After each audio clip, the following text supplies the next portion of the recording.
Again, a real pleasure to welcome our third speaker, Dr. Inderjit Kaur.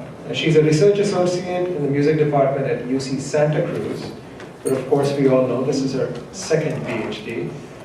She was not happy with one, so she figured she'd go get a second one. We all know her as a resourceful Kirtani, and she has taken it to several levels ahead. She has been the one to help Avatar Singh translate some of his works into a 4-book volume on rags and historical compositions. She's doing research at the deepest level of Sikh Kirtan, and it'll be a pleasure to hear her. She holds an MA as well as a PhD in economics, both from UC Berkeley, which is where she's back now.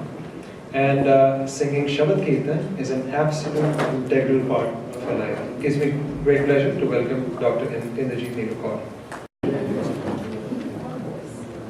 It's really a great pleasure and honor to be here, and I'd like to express my sincere gratitude to the Sevadars of the San Jose Gurdwara Sahib and the Chardi Kala Foundation for inviting me here, for organizing this conference, and for bringing all of us here today.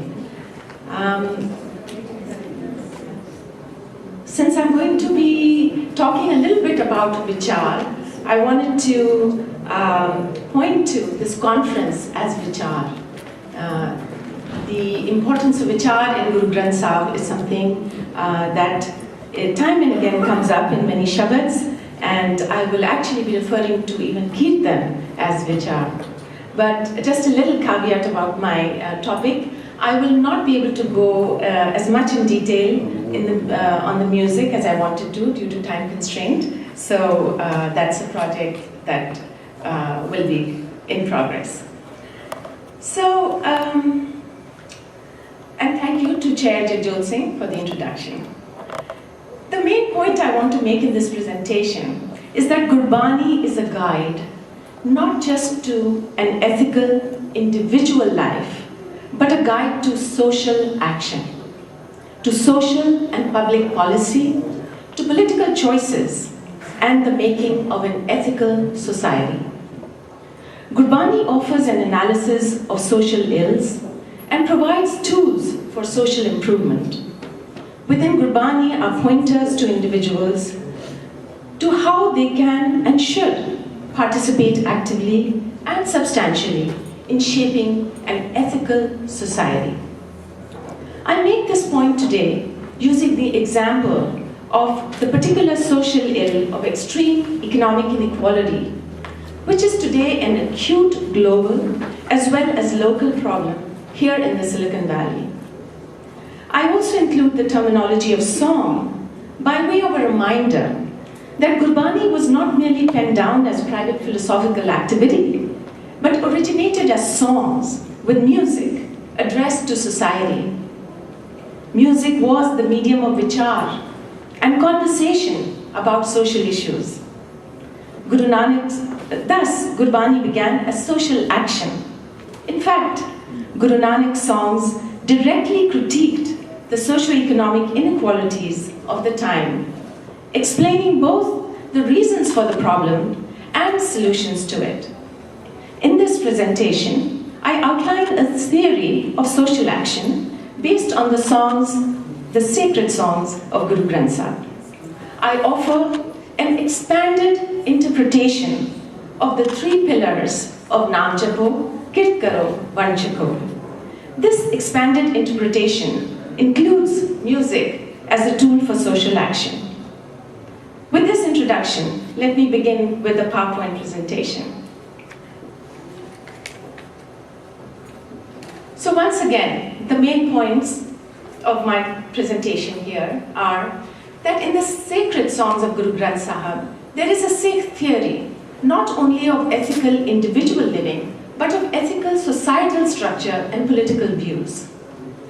This Sikh theory is a guide for social action and social policy. Today's presentation focuses on what this Sikh theory says about the causes of economic inequality and how it provides guides to solutions. It offers an expanded interpretation of the 3 pillars, Naam Japo, Kirt Karo, Van Chako, including music as a tool for social action. So unfortunately, extreme and increasing economic inequality is a social reality today. Inequality in the US is the highest since 1928, and it is growing. Now I'll show you a couple of graphs here. So on this graph, you have the various years going from 1913 to 2008 on the x-axis, horizontal axis. And on the vertical axis, you see the share of total income that goes to different income groups. The black graph shows you the share of income that goes to the top 1% of the income earners. And these are people with income, or families with income, annual income, above $394,000 in 2012. And you can see that by the end of the graph in 2008, that this top 1% is earning almost 25% of the total income. So 1% of people get a quarter of the income that is generated in the US. This is very, very, very unequal, extreme inequality. The blue graph shows you the same data, but for the next 5%, which is families with an annual income of 161,000 to 394,000. And you can see with the blue graph there that 5% is earning more than 15% of the share of the income in the country. So that is also very, very unequal. And then we come to the next 5 to 10 percentile, and that is families with incomes of 114,000 to 116,000. And there, the extent of inequality is lower, but it is still there because that share is considerably over 10%.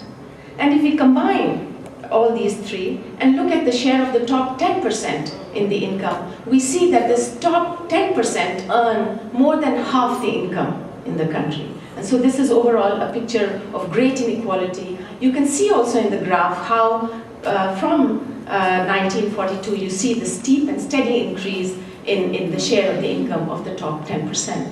So this is an acute problem, not only in the US, globally it is an acute problem, and of course here in the valley itself. So, Gurbani talks about social ills as a whole, but today I'm focusing on this particular problem because I think it really goes against this grain of equality in Guru Granth Sahib and the very core of human dignity. In fact, I want to point to this problem that is there with this narrative of meritocracy, which is used to justify often this income inequality. And I'm taking a quote from the New York Times by an article by Thomas Edsel, where he's quoting Sean Reardon. And it says, the current dominant cultural narrative about the market inefficiency and fairness and equality is that America is equal to fairness/opportunity, which equates to individual freedom and to the free market. And therefore, we do not really need to do much in terms of government programs and public policy, etc., for those who have less.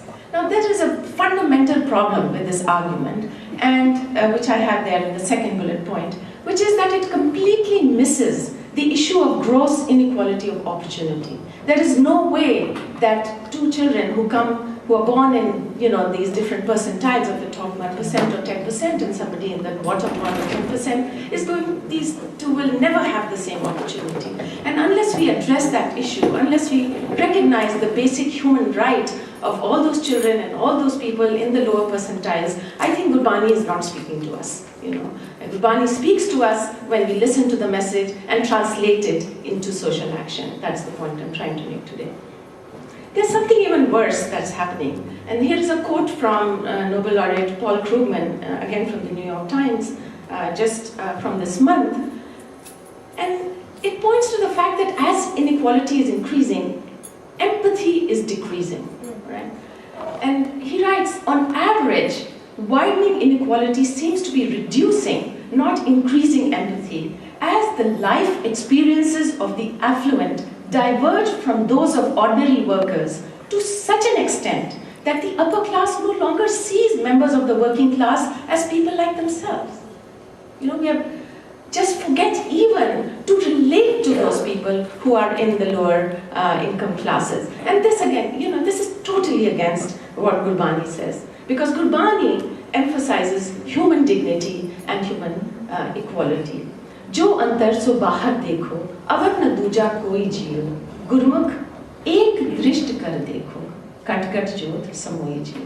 So, if we are to be Guru-oriented, if Guru Granth Sahib is to speak to us and to the whole world, then look upon all with the single eye of equality. Now, the causes of inequality in Gurbani can be found in the 5 thieves Sikh theory, and we are familiar with that: Kaam, Krodh, Lobh, Moh, Ahankar. So Kaljug mein tade panch chor jagdaye, Kaam, Krodh, Lobh, Moh, Abhiman vadaye. Lobh is avarice. Lobh is the basis for the justification of that kind of narrative, where we forget the inequality of opportunities. And Lobh is very clearly criticized in Guru Granth Sahib. Birtha ko kaun syo man ki, birtha kaho kaun syo man ki, lobh grasyo dasuhu disadawat, asa lagyo tan ki.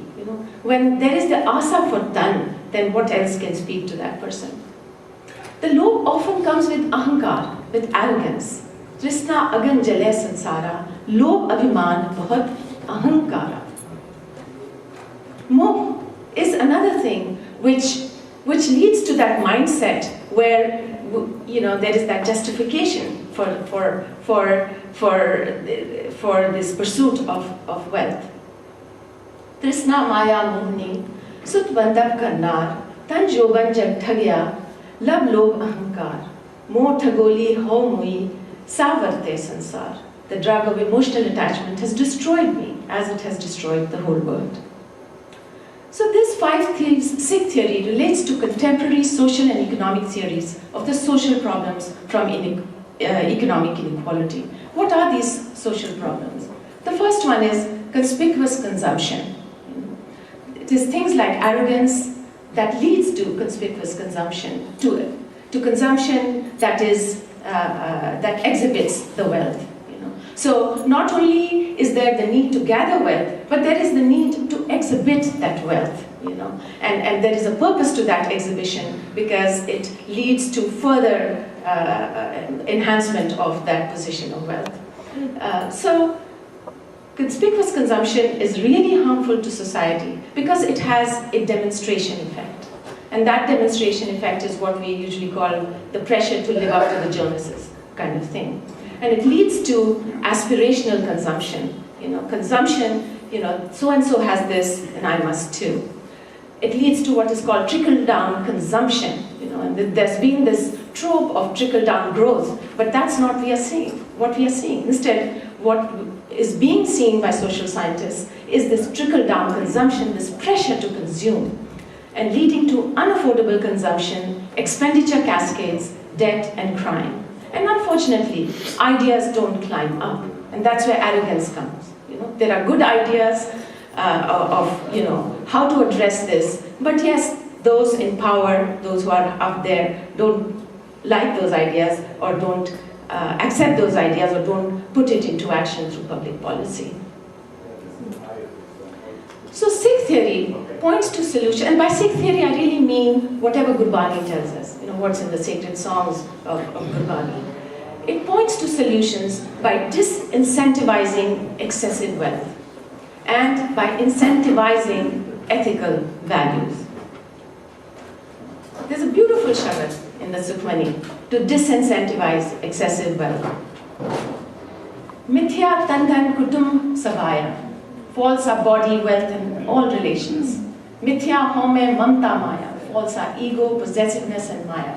Mithya raj, jovan, tanmal, false are power, youth, wealth, and property. Mithya kaam, krodh, vikral, false are sexual desire and wild anger. Mithya rath, hasti, asva bastra, false are chariots, elephants, horses, and expensive clothes. Mithya rang sang maya pek hasta, false is the love of gathering wealth and dwelling in the sight of it. That's conspicuous consumption. Mithya, to mo abhiman, tro mo abhiman. False is our deception, duplicity, emotional attachment and arrogance. Mithya apas upar karat guman. False are pride and self-conceit. Astir bhagat sadhki saran. Only devotional worship is permanent and the sanctuary of the holy. Nanak jap jive har ke charan. Nanak lives by meditating on the lotus feet of the Lord. Now meditation is something that I want to talk about in terms of vichar. And that's where my expanded interpretation of Naam Jap comes in. So the Sikh theory of solutions to economic inequality can be found in the 3 pillars theory of Naam Japo, Kirt Karo, Van Chapo. But today I want to offer you an expanded interpretation of this 3 pillars Sikh theory, an expanded interpretation of Naam Japo, of Kirt Karo and of Van Chapo. So what I want to submit to you is that these are not just individual mandates. If I wake up and say, "Main adha ghanta naam japya Vaheguru kita bade dhyan na," it's very good. I'm not, putting it down. I go to work, I come back, I give a little bit to charity, and this is great. Guru Granth has spoken to me. It's become relevant to my life. Yes, but not quite. The point I want to make it: these are claims on societal structure. It has to go beyond our individual lives to how we support a particular structure of society, what it means for economic inequality and various other societal ills, but focusing today only on this one point as an example, right? It gives us pointers for construction of an ethical society. So, now I have to go a little bit faster because I'm under time pressure.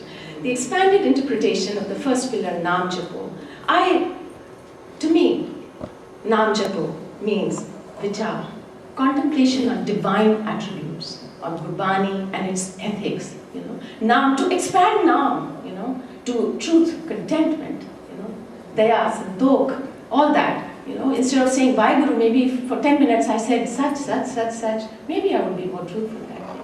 If I said santokh, I might have more contentment and, run less after Maya. So to expand on the divine attributes, and drid karna, to enshrine the divine attributes within the self, so that one is breathing it, one's mindset, that epistemology becomes one that just thinks in those terms, and is not driven by that narrative that I said of meritocracy that supports income inequality. And then practice living by those ethics. Naam Japna creates the appropriate mindset regarding interpretations of fairness and justice. Fairness and justice can be, that can be used to justify income inequality, and it is being done. But Gurbani helps us and Naam Japna, to interpret fairness and justice in the way that helps us recognize that inequality and opportunity. And I want to talk about Kirtan as vichar, because that musicology is my field. Right now I'm going to skip over the quotes because I don't have time. Vichar through music, Kirtan as vichar. Why? Because music extends the time spent on text. The same line, if one reads it, or if one chants it, or if one sings it. Singing extends that time, gives you time for vichar, And the Sikh tradition of music, the way Kirtan is done, sing the Rahau first, pause, do vichar, contemplate, think about what Gurbani says, think about the ethics. Begin with Rahau, repeat it, participate in singing. Rasna pavitr karo ji, sare padho ji. That is when Rahau is sung together. Contemplate together.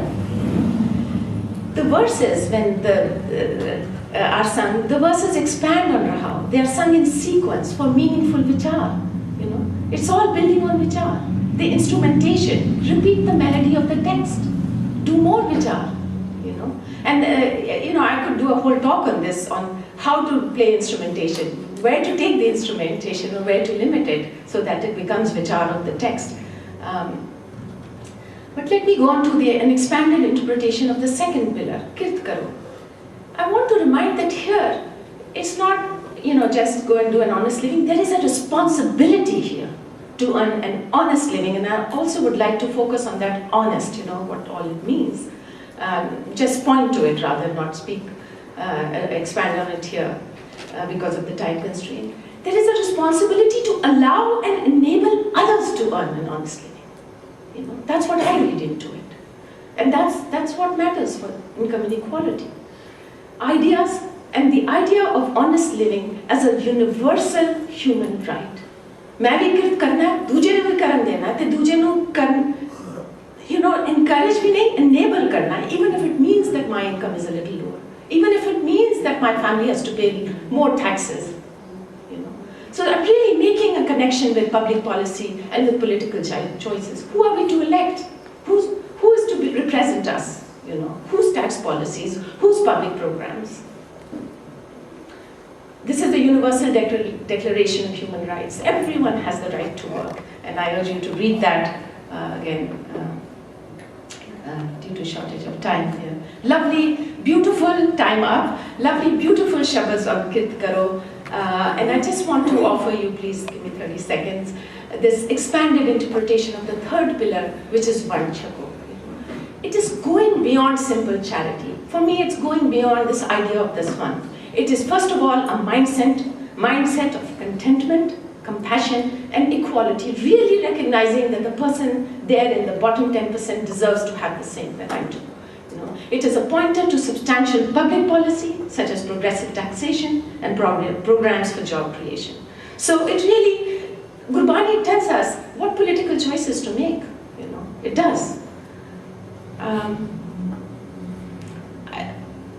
Can I please read this one shabad, because it really is very strong.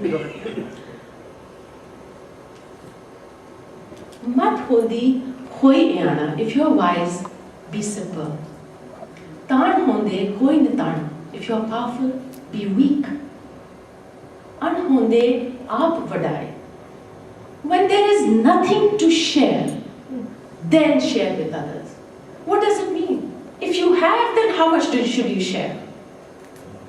I think as a Sikh, we could never talk against progressive taxation. Because here it says when you have nothing, then you share. And how come we could be in the top 10%, many of us in this room are, to make us feel uncomfortable, as Professor I.J. Singh said, let's go out of a lecture feeling uncomfortable. You know, how many of us are in that income category, and how many of us vote against progressive taxation? So with that, I would like to just conclude that really, you know, Gurbani is about spirituality and many fine things, but really, it is really about ethical society as well. You know, not for the individual, but for the society. Guru Granth Sahib will speak to us, it will be relevant to us, to the world, if we translate Guru Granth Sahib into action, into social action. With that, thank you very much.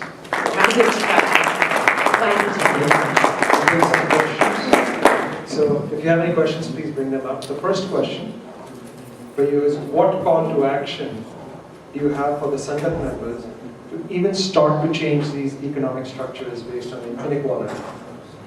Thank you very much for that question. I think I will, you know, speak very much at the grassroots level.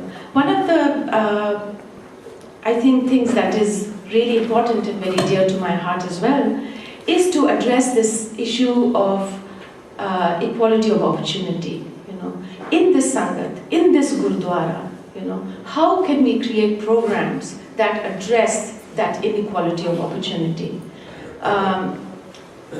The Khalsa school does a great job here of its mandate, which is teaching about Sikhi.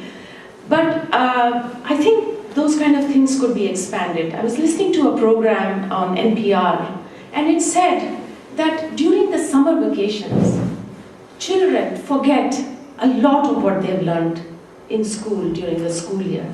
And children from lower income families actually suffer that the most. So that every year they come back falling more and more behind in school compared to children from wealthier families who have access to all kinds of summer camps and programs like that.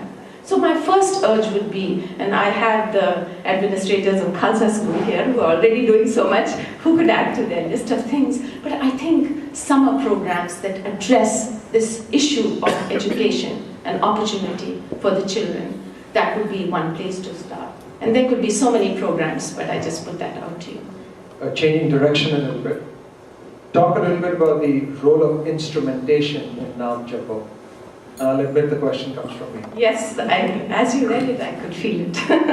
Thank you again for that question. This is also very dear to my heart. And I have to admit, it could be a question that involves issues of aesthetics and, value judgment. And I don't want to come across as judgmental. And as you know, Professor Nikki Singh said, Gurbani is really about pluralism and about diversity, and does not sort of go for a very narrow path. And so what I say with humility and with this understanding that there is some kind of, I think, aesthetic judgment in there. Kirtan is sung in so many ways, and we enjoy it, and I actually support and laud it. Now, the role of instrumentation in Kirtan, when the Ragi Sahib or Sahiba stops the actual vocal singing and then plays an instrument, whether it's a baja or a tanti saz, there is a choice of what to play, The one, and which I think is traditional, at least going back to some decades, is to just repeat the tune of the Shabad, and the Rahau line or the verse line. Now, what happens when the instrument is just playing the tune of the Shabad that you heard? What will go on in the mind? The Shabad, the same Shabad.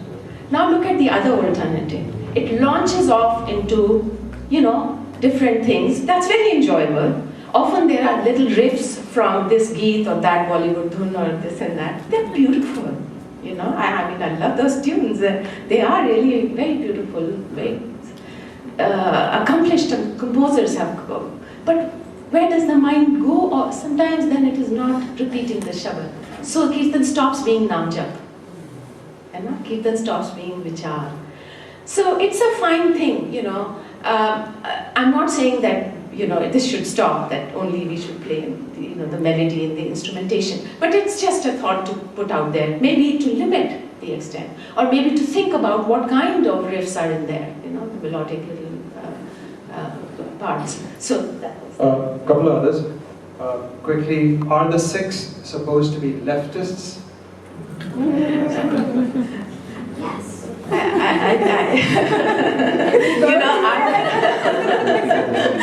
I was afraid that I would be asked, are we supposed to be Marxists? Are we supposed to be Democrats?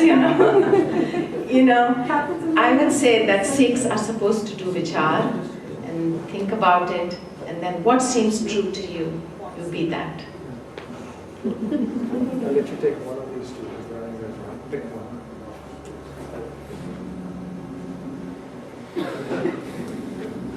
Choices of one goes because we run out of time. Yeah, well, the first one is, I already answered it. Would you ask Republican Party seeks to change the political party? I think I already answered that. So, Bhai Gurdas ji says, Vaheguru Guru Mandir hai, jab home khoi.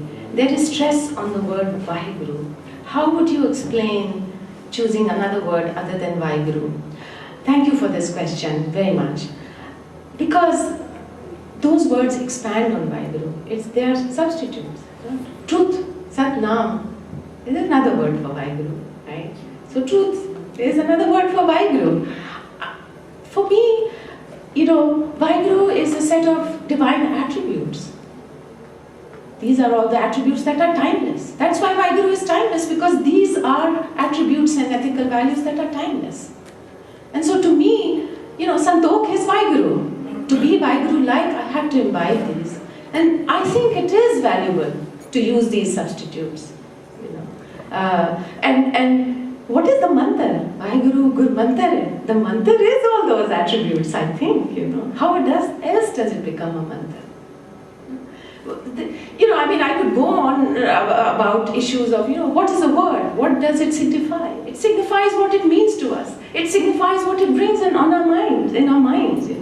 There are so many words for Vahegurus in different traditions, and they all evoke something. What does Vaheguru evoke? That is what we want to do vichar on. And that's how May is lost, I think. So I agree with you. I think, the word is very important, as are all its ramifications. Thank you very much. Waheguru Ji Ka Khalsa, Waheguru Ji Ki Fateh.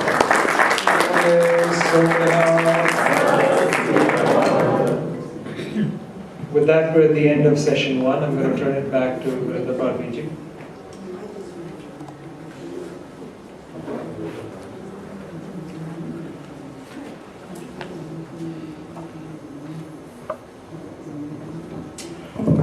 Waheguru Ji Ka Khalsa, Waheguru Ji Ki Fateh. We are running quite a bit behind our schedule, but I think we need to take a little break. So, refreshments again. What I suggest is some of them are pre-packed, small pouches of goodies that you can bring them inside, and we can continue to the next session. So let's take about 15 minutes break, not longer than that, and all come back here and we start with the next session. Waheguru Ji Ka Khalsa, Waheguru Ji Ki Fateh.